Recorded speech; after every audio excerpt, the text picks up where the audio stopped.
Sobrang daming nagtatag sa akin na nasa Showtime daw pala yung Team Bardagulan. Yung grupo ng Reyna ni Queen Dora. Pagkatapos, sinigi parinig sa akin. Sinigi parinig sa akin sa national television kasama pa si Meme Vice. Panoorin nyo to. Sino ba si Edo? Si Tito ano? Tito ano daw? Si Tito Eddie Gutierrez. Hello! Nandito na kami, dyan ka lang. Uy! Hoy!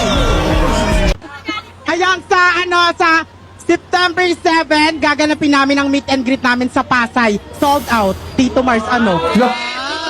Pilingera. Meron pang isang slot kay Tito Mars. Uy!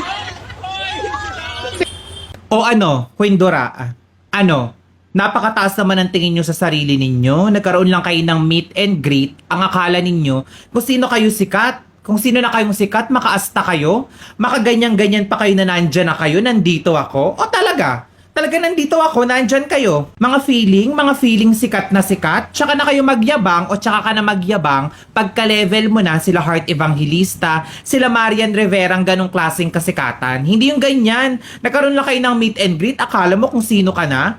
Akala mo kung sino na kayong sikat? Diyos ko, sa Davao nga ni hindi kayo ngumiti, hindi man kayo kumaway, hindi man lang kayo mag-hi sa mga fans ninyo. 'Di ba? Huwag ka masyadong mag-inarte. Huwag ka masyadong magmataas. Huwag ka masyadong magmaganda. Dahil di ka mabuting ehemplo sa mga followers mo, lalong-lalo na sa mga kabataan. Yung ganyan, yung kayong dalawa ni Fukerat na meron kayong aura ba yun? O lalaki sa kondo? 'Di ba?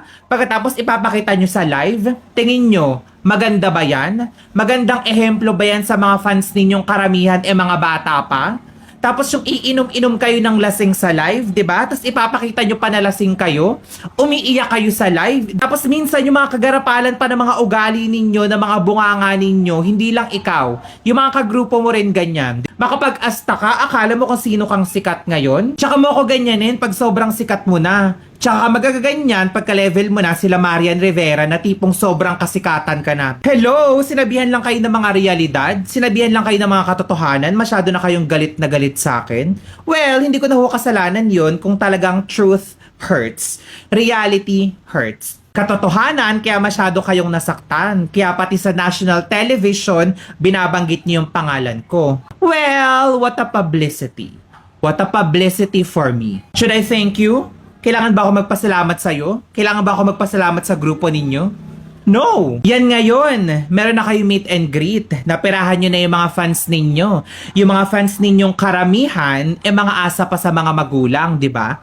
Napakagagaling. Well, pagkatapos ng online limos, sabi nga nila, diretso tayo sa meet and greet. Pagkatapos tumambay ng tumambay sa TikTok ng 24 oras para sa gifts ng mga tao, diretso tayo sa meet and greet.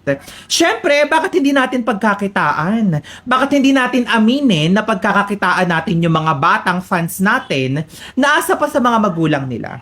Totoo o totoo? Syempre, totoo.